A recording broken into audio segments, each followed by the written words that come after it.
Coucou les enfants, je suis heureux de vous retrouver pour cette nouvelle vidéo sur les mathématiques.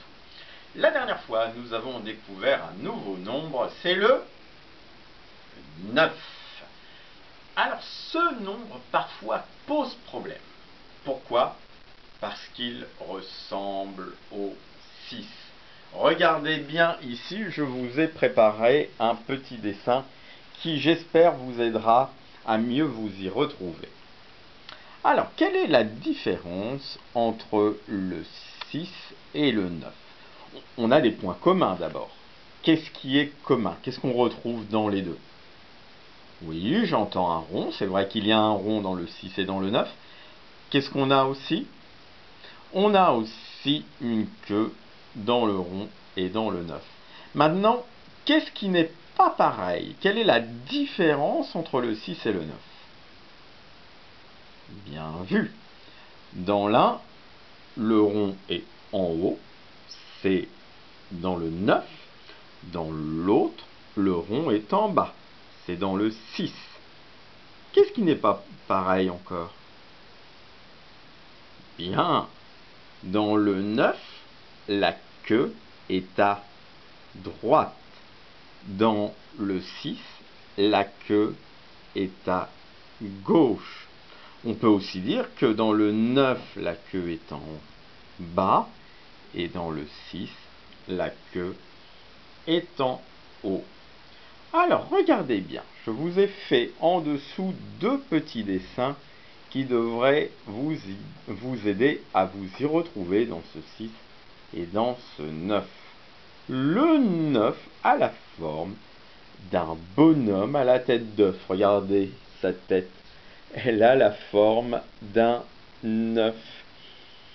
Donc, et regardez maintenant notre 9, vous voyez sa tête ici, son corps et ses pieds. La tête en haut, le corps et les pieds. C'est ce qu'on a sur le dessin ici, la tête en haut, le corps et les pieds. Maintenant, le 6. Le 6 ressemble à une cerise. Regardez, le 6 a une queue et il a un fruit tout rond. On a la queue et on a le rond ici qui est le fruit tout rond. Alors maintenant, comment se rappeler de quel dessin correspond au 9, lequel correspond au 6? C'est très simple. Dans le bonhomme à la tête d'œuf, on entend œuf, comme dans 9. C'est donc le dessin du bonhomme à la tête d'œuf qui correspond au 9. Le bonhomme à la tête d'œuf est dans le 9, parce que dans les deux, on entend œuf. Maintenant, regardons ce dessin-là, celui du 6. Qu'est-ce que vous voyez à côté? On va essayer de faire un gros plan dessus. Et oui, vous avez reconnu un alpha. Comment s'appelle cet alpha? C'est le serpent. Très bien. Vous pouvez me rappeler quel bruit fait le serpent? Oui, il fait... Eh bien, pourquoi est-ce que le serpent se cache derrière la cerise? Parce qu'au début du mot cerise, on entend... Regardez un peu ici. Qu'est-ce qu'on a à côté du 6? Bah oui, vous avez remarqué, on retrouve à nouveau le serpent. Pourquoi est-ce que le serpent se cache à côté du 6 d'après vous? Ah, vous êtes des petits malins, vous avez compris. Bah oui, c'est comme pour la cerise, c'est parce que dans 6, on entend... Alors, rappelez-vous, dans 6, on entend... C'est donc le dessin de la cerise qui va être le dessin du 6, parce qu'on entend... Alors, je récapitule. Le dessin du bonhomme à la tête d'œuf correspond au 9, c'est le 9, parce que dans bonhomme à la tête d'œuf, on entend œuf, comme dans 9. Et le dessin de la cerise, correspond au 6, parce que dans cerise, on entend S, comme dans 6. Voilà, j'espère que ces éléments t'auront aidé. Maintenant, nous allons pouvoir commencer à travailler avec nos mathématiques. Alors, aujourd'hui, nous allons travailler avec Problématou. Comme tu le sais, Problématou, il aime les problèmes. Les problèmes, c'est la transformation des nombres. Donc nous allons faire des additions.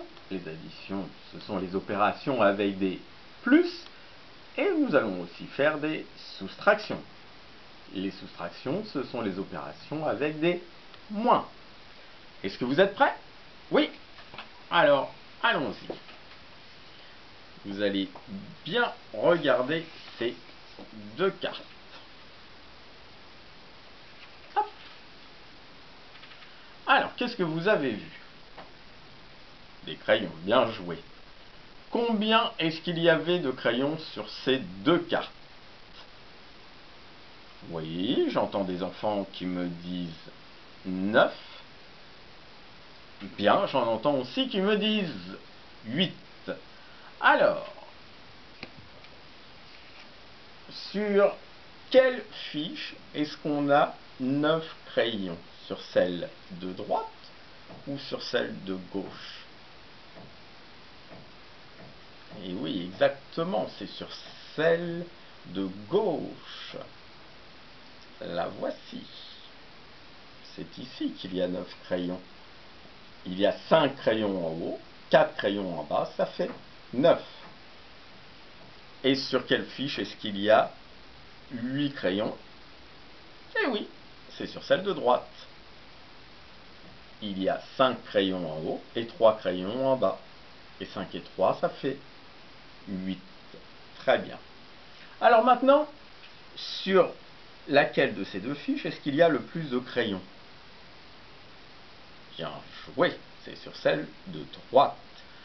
Parce que 9 est plus grand que 8. Ce qu'on peut voir aussi, c'est qu'ici, on a un crayon en plus. Le crayon noir, qui n'apparaît pas là. Après, tous les autres crayons sont les mêmes. Vous voyez, il y a le violet, le gris, le orange, le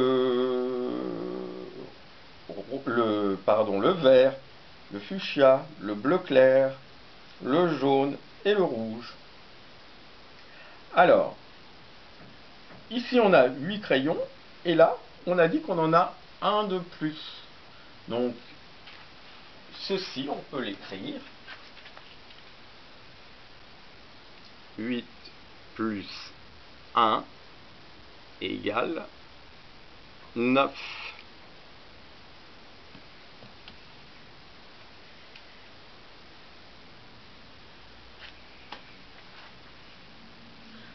Alors, montrez-moi 8 doigts.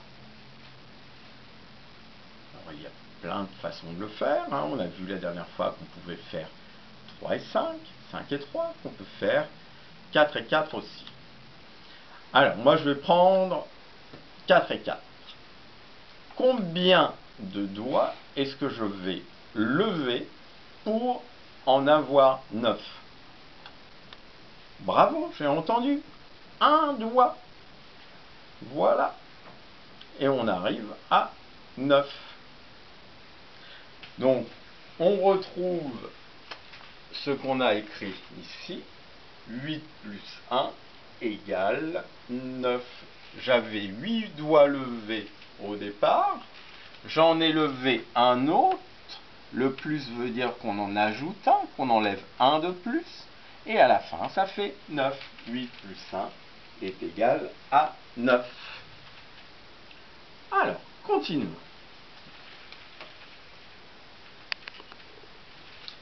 Range-tout-matou a envie de dessiner... Ah, pardon. Range-tout-matou a eu envie de dessiner cette maison sur cette carte. Comme il reste de la place, il va en dessiner encore 2. Combien de maisons allons-nous voir sur la carte? Bravo! J'ai entendu des petits malins qui m'ont dit 9. On vérifie. Donc, on a dit qu'on a 7 maisons sur cette carte. On en ajoute 2 et on en a bien 9. Alors, on peut vérifier en faisant comme compte tout ma tout, en comptant tout. 1, 2, 3, 4, 5, 6, 7, 8, 9. Ou bien en faisant comme range tout ma tout, ça va beaucoup plus vite. On voit qu'il y en a 5 là et 4 là, et on sait que 5 plus 4 est égal à 9. On l'avait écrit lors de la vidéo précédente.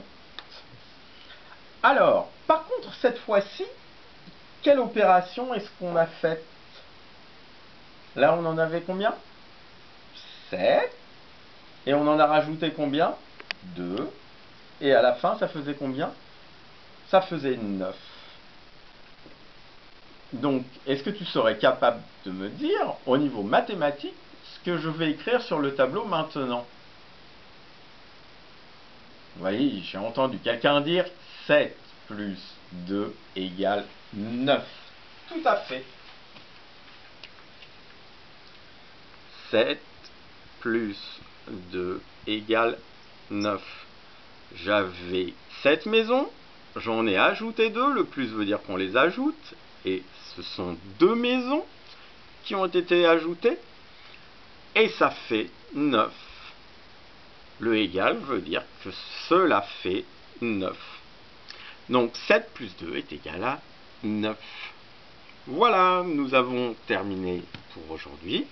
J'espère que cette vidéo t'a plu. J'espère que nos 2 petits dessins du bonhomme à la tête d'œuf et de la cerise t'aideront à bien te souvenir de la façon dont on dessine, ou plutôt dont on écrit le 9 et le 6. Maintenant, je te fais de gros bisous et je te dis à très bientôt.